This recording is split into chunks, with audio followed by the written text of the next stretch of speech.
Hello, everyone, and welcome back to another Film Optix review brought to you by the Drive-In Podcast Network. I'm your host, Christian, and today we're going to be reviewing His Dark Materials, Season 2, Episode 6, Malice. And today, of course, I'm joined by Griffin from Film Speak, joining me on this Season 2 journey of The Subtle Knife. How are you doing today, man? I am doing great. And I'm excited because today we found out that we're getting Season 3 of the show, which I think a lot of us kind of assumed was going to happen, but it was also just like, yes, we're getting the Season 3, so we're going to be able to close this thing out with the Amber Spyglass. It's going to be great. Heck yeah, man. Yeah, I was watching Wonder Woman 1984 before this, so... Did you finish it? I'm an hour in, so because I got what the hell? You can't just start that movie and then cut it off. What are you doing? Well, I was like, oh my gosh, I need to start this now. I didn't know what else to do. I mean, we do have episode 7 sitting in our inbox right now. That is true. That is true. I didn't want to get ahead of myself before us recording this, so I stopped at a good point. Like I know exactly where I am. I mean, it's a bit odd, but you know, watching it from home. But I'm actually enjoying myself a lot. This is I fucking nice. love Wonder Woman 1984. So I'm enjoying it a lot so far. I'm literally like maybe 57 minutes in. I'm loving it like 100%. Like, oh my god, it's great. I was like, oh my god, this is definitely so far it's definitely a step up from Wonder Woman. Oh, you think so?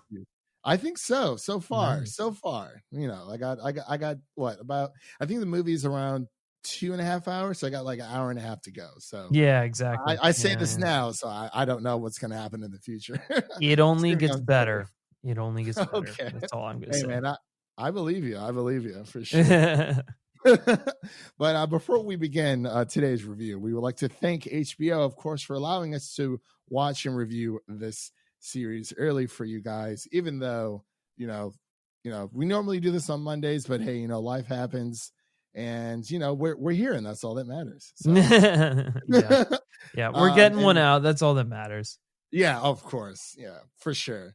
And of course, everyone listening at home, you can listen to our podcasts on podcast services around the world, like Apple Podcasts, Spotify, Stitcher, you name it. Besides Sirius XM, we're not there yet, but we will be one day. And of course, you can follow us on Twitter and Instagram at Film Optix. That is Optix with an X. So let's just jump in because holy crap, what an episode! Like, good episode. Everyone's coming together. Like, I was so giddy. Like, I watched it twice because I loved it so much. I mean, I usually watch it twice anyway, but I really, really enjoyed this episode. A lot of shock value.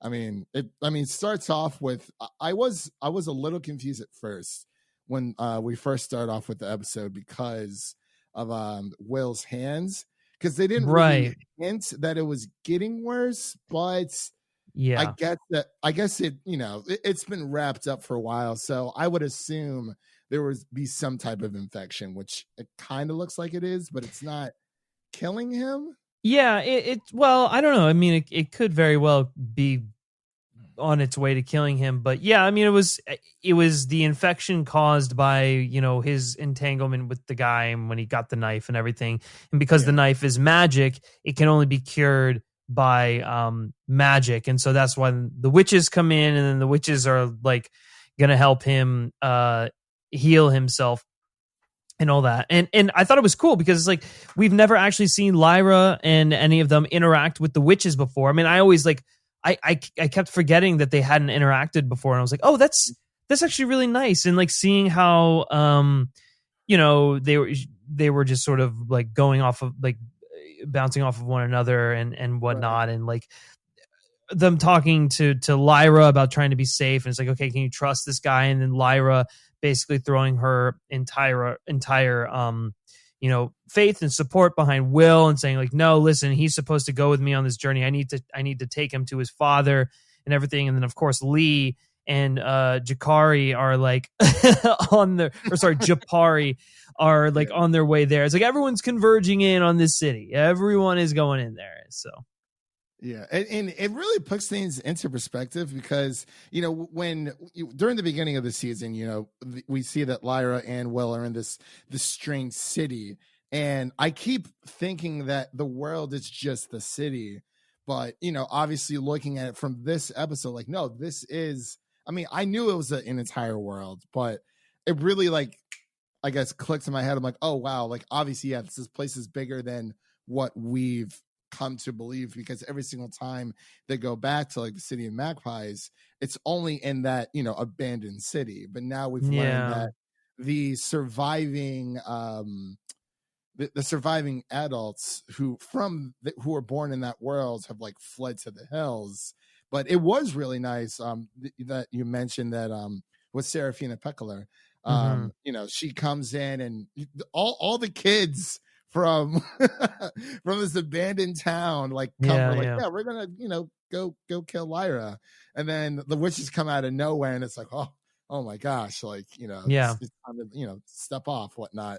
And it's kind of like that automatic trust, respect between the witches. I mean, the witches know who Lyra is, but at this point it's like I feel like the witches obviously haven't given Lyra any reason not to trust them, but I feel like Lyra is somewhat of a trusting person, because she is easily trusted. Well, and she has this like fascination with the witches, and I think a lot of that kind of stems from the fact that they're very like strong, free women, that are able to operate in ways that she can't in her world.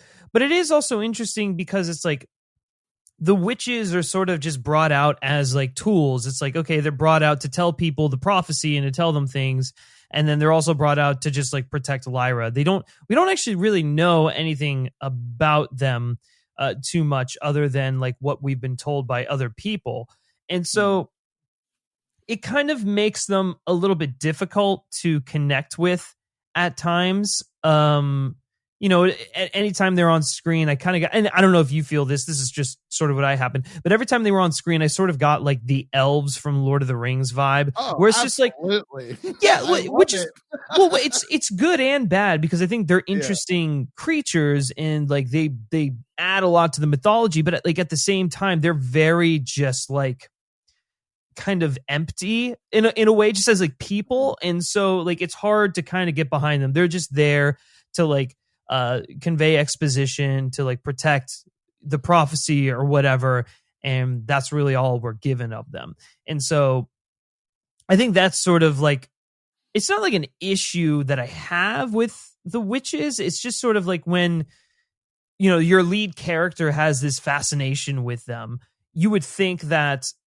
them as like creatures, as like people or whatever, would be more interesting on screen, Yeah, and I do see where you're coming from, because it's outside of what we know about, there isn't much to know. And it's like with Lord of the Rings, obviously there is I'm sure there is more explanation within the witches in the books, but with the elves and the high elves in the Lord of the Rings, there's the Silmarillion, there's an entire, Tolkien built like this huge world, like in depth, and there's multiple books kind of tying back in to the trilogy itself. But I see what you're coming from. I just love it when they come on screen though, because it's always super serious, and I'm like, I just love them. I don't know, it definitely brings that fantasy element in, which I know we've been talking about a few episodes back, that you had said you kind of wish that they weren't in Will's world as much. So I feel like we're getting more of the fantasy elements at the tail end of this. 100% for sure. Which is great. Which is great. I'm glad that we're getting away from like Earth, just like going somewhere else and all that. I kind of want to go back to what you were saying about like Will's wound and like not really knowing that he had it. I think that was kind of another thing that we didn't really get a sense of, was like the urgency surrounding it. It was sort of just like it just was it just sort of happened and was brought up in the episode to like slow Lyra and Will down in order to meet up with the witches and in order to meet up with all the other people in the next episode and whatnot. And so it just sort of felt, I don't want to say it was a plot convenience because I understand why it happened, but it was just sort of, there was no urgency to it. It just kind of felt like it was there. Yeah, because like literally the first scene of this episode, it's was laying in bed, and I'm like, oh my god, like what happened? I'm like, did something happen in episode 5 that I'm missing? And I'm like, oh, it's his hand. Yeah, and I was thinking about it, I'm like, okay, well, I guess it would make sense, but like, I guess if they would have dropped like little hints along the way that like, hey, like my hand's bugging me, or because before he was kicking ass and taking names, that they were getting shit done, like. They got the knife. They duped Boreal, R.I.P. by the way. We'll talk about him in a little bit. But they skedaddled back into the other world, the city of Magpie's world, and it was like great. Like we got the lithiometer and we got the subtle knife. Now it's finally time to go find Will's father. Yeah, but it's it was kind of weird. That is one little thing. I'm like, because I thought we missed something. I'm like, is there an episode missing? Or... Oh yeah, no, dude, same. Yeah, it was really, really strange the way it just sort of like happened. But like, I mean, again, that's like nitpicking like one thing to death about an overall like really solid episode. But we didn't even talk about it at the beginning of the episode with the angels when they appeared, and like that was really cool because then the witches start doing their witchy thing when they're like, oh yeah, the last time they were seen was to make war, and like if Azrael had angels, he can do anything.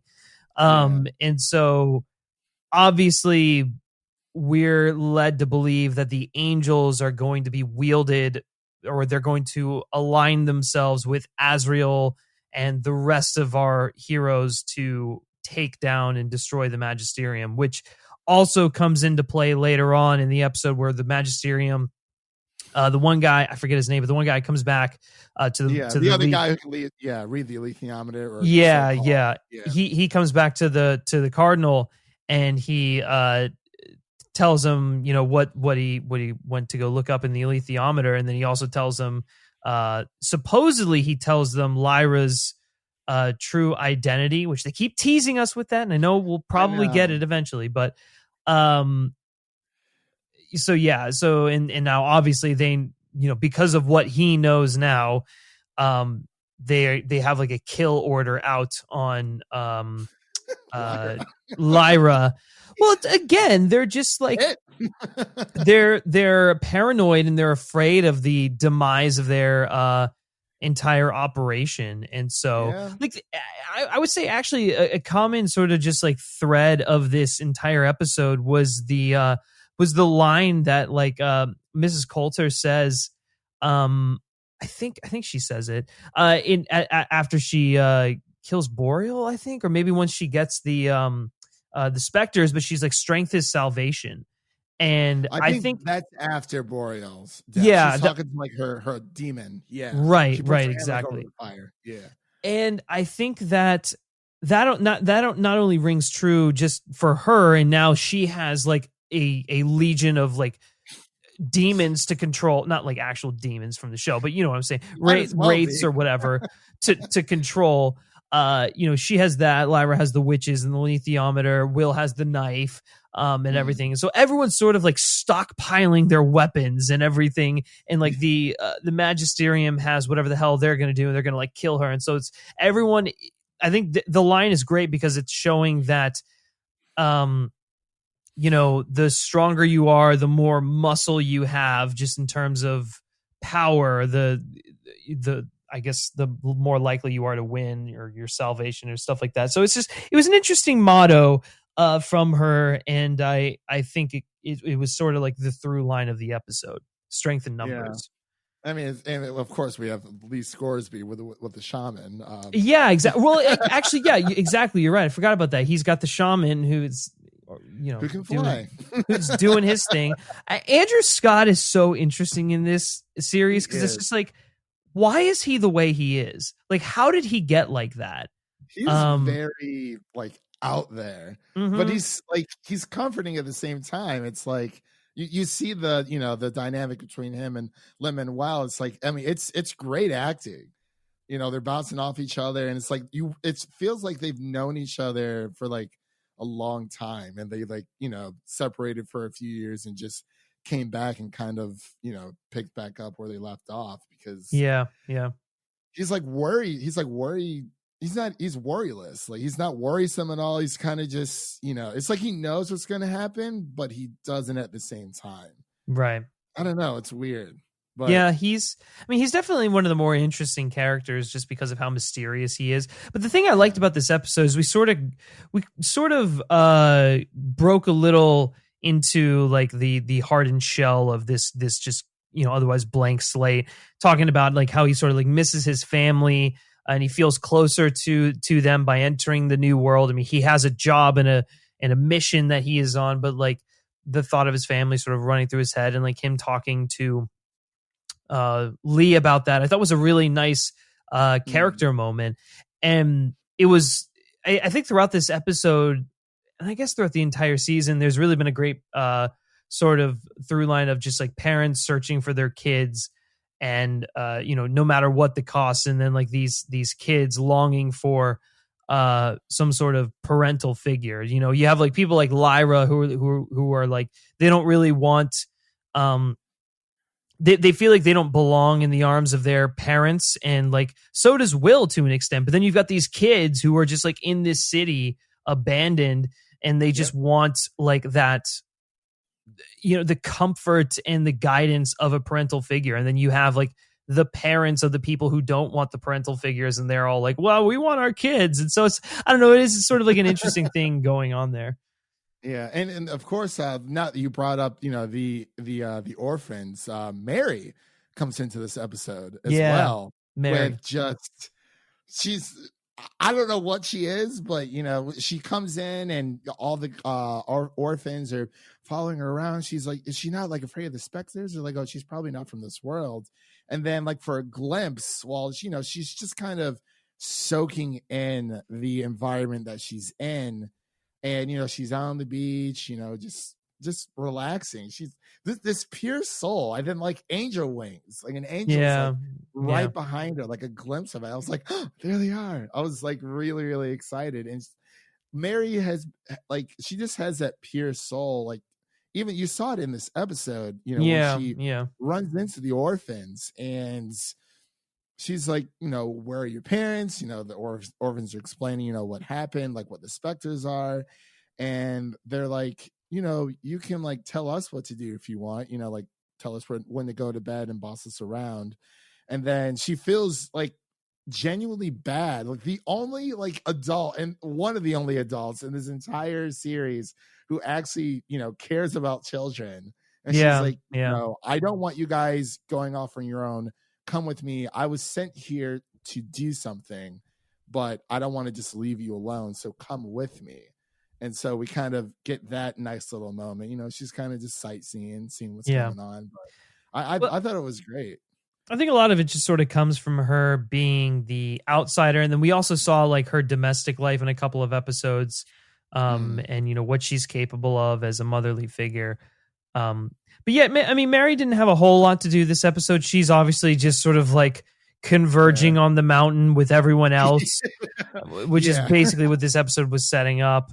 But yeah, I'll be kind of curious to see what happens with her going forward in the next episode and everything. So yeah, I'm interested to see what her role is, as much as I'm interested to see what Lyra's real name is. Yeah. And because we kind of get like a glimpse of like the prophecy from, you know, we were talking about the cardinal in the magisterium, and they kind of like mention it, saying that, you know, she's going to bring like this downfall and something about a serpent.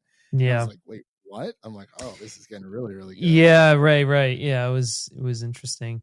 What did you think of Mrs. Coulter and like her basically wielding control of the specters? I mean, that was probably, again, as every week with Ruth Wilson and Mrs. Coulter, the best scene in the episode was her walking towards the specters, the just the look on her face, and then how it also like was translated through her demon. It's like you totally understood like the range of emotions that was going on inside of her head.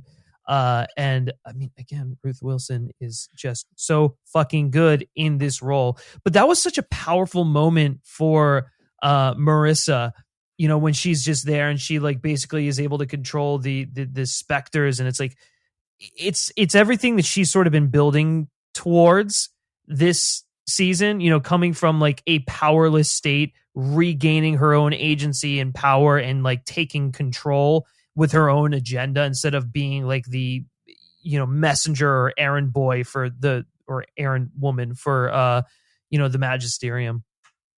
Yeah, I thought I would have to agree with you, because I think that was definitely the best scene. Because when she's walking up, I'm like, okay, like what is she going to do? Like, I mean, if she goes in there, like obviously, we've seen it before, like she's toast. And it's like it's almost as if she put her mind in the same state that Lyra does in order to communicate with the alethiometer, because like you said, her demon's like in some kind of trance. Like first he's like growling and like kind of on edge, and then he kind of just like reserves himself and he just like doesn't say anything. And you have Mrs. Coulter, clearly she is shitting her pants because she doesn't know what's going to happen. And it's like it's kind of like, hey, let me try something. Like I know what these things are because of what Boreal told me. So what did she say? She said she removed the human, like she removed the human element. She suppressed herself in order to control the specters, which is what we always see through her demon and the way she treats herself, and like by extension the way she treats her demon, because they feed on what makes them human. And like Mrs. Coulter, what she's able to do so well is just like be almost inhuman, or inhumane in a way. That's where that darkness kind of comes from. I mean, we obviously, I think what's great is like last week we saw such like a sympathetic and humanizing episode for the character, and like this week it goes straight back to her being that like ruthless psychopath. And so like again, her having to suppress the human element of her in order to gain power, kind of going back to that line that's like strength is salvation. And it's sort of just like, in order for me to get what I want, or in order for me to see my daughter or whatever, I need to be powerful and I need to mask my emotions, which I think is ultimately going to be her downfall, because it's not strength that makes you powerful. It's like who you are and what you're able to do with it. Right. Yeah, because it's like as soon as she sees Lyra, obviously she breaks down. Yeah. And like, I mean, she was practically, in episode 5, just practically giving her the lethiometer, like how Mando was giving the Darksaber to Bo-Katan. He's like, here, take it. And Bo-Katan's like, yeah, sorry, I can't. But anyway, different series. But I just found that kind of interesting there. But it's like Mrs. Coulter was just willing to just like, oh, like I'll give you anything you need, whatever. Like obviously, yes, like that is her daughter. And yes, she does love her daughter, but like we've said before, when Mrs. Coulter and Lee Scoresby were talking, it's like, oh, like, well, I'm her mother, and Lee's like, so like that doesn't really mean anything, because she's all over the place, and it's like, I mean, we understand where she's coming from, and it's like when she gets around certain people, it's like her guard is just completely let down, and then she has to kind of regather her whatever kind of husk she has, and it kind of just goes back to strength and salvation. And she is very determined, like extremely determined, to obviously find Lyra, and she knows of this prophecy, and there's something about this prophecy she doesn't like, which we don't know what it is. Well, that's the thing. I mean, obviously you have the Magisterium on one side, and then you have like Lyra and like her band of friends on, and like the angels and Azrael and whatever on the other side. Then you have sort of Mrs. Coulter in the middle, who's very conflicted, which is why she's the most interesting character, because she's kind of got a toe in both sides. So it'll be kind of curious to see like where she ultimately goes going forward. But then she kills Boreal. She she poisons Boreal, which honestly, I mean, he deserved it. He was kind of like a sleazy guy anyways, but it was also like it was just one of those things where it's like he thought he had her. He thought he knew her. He was like, oh, we're equals. And like the second he said that, I was sort of just like, you don't get it. You're a pawn here, buddy. And then she just kind of looks at him and she's just like, you've never been my equal. And it's like, oh, it's so good. Again, as soon as Boreal saw, I'm sorry, I didn't mean to cut you off. Oh, no, you're good. You're good. As soon as Boreal saw her like control those specters, he should have known he was done for. Like that look on her face, I'm like, all right. She didn't need him anymore. Yeah. This woman is not fucking around. Like, let's get something straight here. It's like maybe be on your P's and Q's just a little bit. Yeah. And yeah. I don't think that was the best line he could have said. Like, oh, I see you as my equal. Like the trials and tribulations she's had to go through, the things that she's witnessed this season especially with Mary and, you know, going to, I guess, our world and seeing how women are treated in that world versus her own. For Boreal to say, you know, I see you as my equal, kind of probably rubbed her the wrong way, but I think she was going to kill him either way. So she had no use for him, but then I think that also kind of like tipped her hand, because it was interesting, because it's like he was so like just disillusioned to everything. You know, he thought that like he was going in there and doing stuff, but it was like, really, she was the one who employed him to go in there. She sent him into the world in order to retrieve information or whatnot, so that the Magisterium could use it to fight against, you know, whatever. But like, and so for him to say that was just like, it was a kiss of death.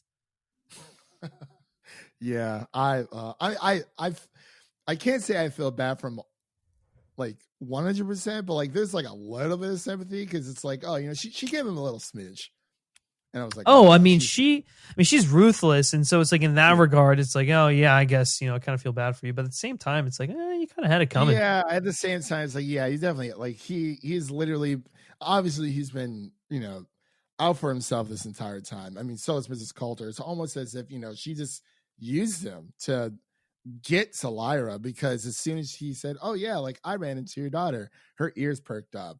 And that's when earlier in the season, when she was talking to the Magisterium, they're like, oh, like, where are you going? She's like, oh, I found something far more valuable. Yeah. And, you know, she's doing her own thing, and it's like, you know, she's a bloodhound, you know, she's sniffing around, just trying to get an edge over someone else, and, you know, just wreaking havoc. Either intentionally or unintentionally, I guess. But man, this is a crazy episode. Oh, no, you know, for sure. And we also see, I think this is around like the last scene of the series, where we have Lee and Will's father, and Scott. They're going, well, I guess it kind of bounces back to where, you know, we have Will, you know, the witches, they've done what they can in this world. And Serafina Peckler says, we need to return to our world to, you know, like you said earlier, in order to like heal a magic wound, only magic can cure it. And so it seems that they are definitely going home, but at the same time, you know, Will is asking, like, where's my father? He must be close. And the alethiometer is like, oh, you know, you got to look up. And Andrew Scott and Lee Scoresby are falling down. I'm assuming they're going to kind of, you know, within the season finale, they're going to kind of obviously all come together, or maybe they crash land next to them or near them or something. I really don't know. Well, their balloon, because the Magisterium also, you know, is converging on them and everything. So they shot them down, and I assume next episode we'll pick up with them, you know, crashed, and then maybe reuniting with, you know, the rest of the allies and stuff. But yeah, I mean, needless to say, I think we're going to have a pretty action-packed finale with the Magisterium showing up, with Mrs. Coulter wielding the specters, with Lyra and Will, you know, on the mission that they're on, and the witches are there. I think it'll be a really, really big episode. So I'm looking forward to it. Yeah, I am too. I mean, especially Andrew Scott summoning all those those crows, or Yeah. whatever kind of bird. I was like, okay, I guess birds can like destroy airships now. I don't know what was going on, but it was kind of cool to see. Oh, sure. So, It's always great to see Japari just doing his shaman things. he was like, they were like trying to make what was it, coffee, and Lee Yeah. Scoresby's like, oh, like I'm not sure can you summon up some fire? He's like, hold on, and he just grabs the matches. Yeah. It was funny because like earlier he was saying he's like I can fly. He's like, can you fly? He's like, well, I summoned you here. Yeah. I thought that was just a nice little little banter back and forth. Yeah, but yeah, man, we have one more episode to go. Man, it feels very exciting. It feels like it is. I feel like it's. I don't want to say it's too short. It's just maybe because I watched the first 5 episodes like back to back, and it's like, okay, there's 2 more episodes left, but I didn't know how many episodes were in the season. I couldn't find it for the life of me. Like I said a few episodes ago, I had to like dig around. I had to do some digging for this. So I was like, okay, it's 7. And the last title, I don't know what it's some kind of weird hieroglyph. I don't know what it translates to, but I'm going to find out. Well, you find out and you let me know. But yeah, I'm definitely looking forward to it. 7 episodes. So it's only 1 episode less than last season, which is totally fine.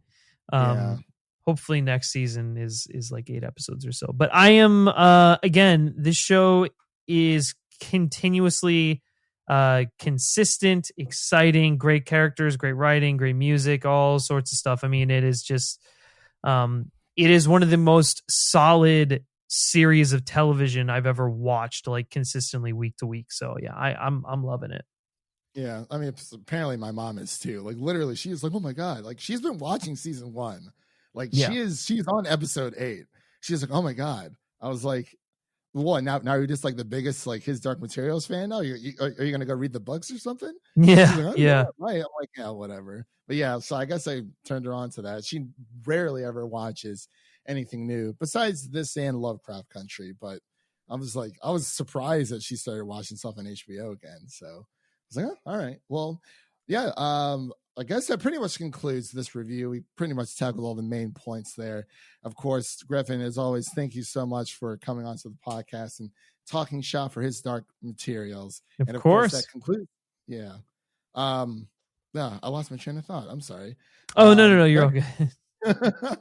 Yeah. I'm sorry. I did not mean to cut you off. It's been a long day for me. Likewise. So yeah, see, holidays are around the corner, so you got buying everybody's gifts and whatnot. It's crazy. But that does conclude today's review. Thank you all for listening at home. Of course, don't forget to like and subscribe to the podcast on the platform of your choosing. Of course, make sure to check out the other shows on the Drive-In Podcast Network over on the Music City Drive-In website at musiccitydrivein.com. The link will be in the description of this podcast. And of course, as always, Griffin, let the people know where they can find you online. What's coming up on your channel? What exciting things are you doing to cap off the year for your channel? Yeah, well, you can find me on Twitter at Griff Schiller, and you can check out the Film Speak channel. I just dropped a top 5 Christmas movies, top 5 best Christmas movies video on my channel, ranking our favorite holiday films with Sean Chandler, and I'm sure I'll have some other stuff down in the pipeline, but maybe that's better saved for next week. So yeah, no, I totally understand, man. Everyone's taking their hiatuses. I think between this and then, of course, episode 7 and then our Wonder Woman 1984 review, I think those are, and of course, this episode, I think those are like the last 3 things we're doing this year. And, we're going to take our nice little 2-week break and, kind of just enjoy ourselves, watch the things we've been meaning to watch all year. A lot of things get put on the back burner. You want to enjoy things with friends, your family and friends and family during the holiday season. So for everyone out there, we hope you have a happy holiday season, of course, and stay safe out there if you are traveling to go home to visit family, of course. That was Griffin. My name is Christian, and we will see you guys in this season tomorrow.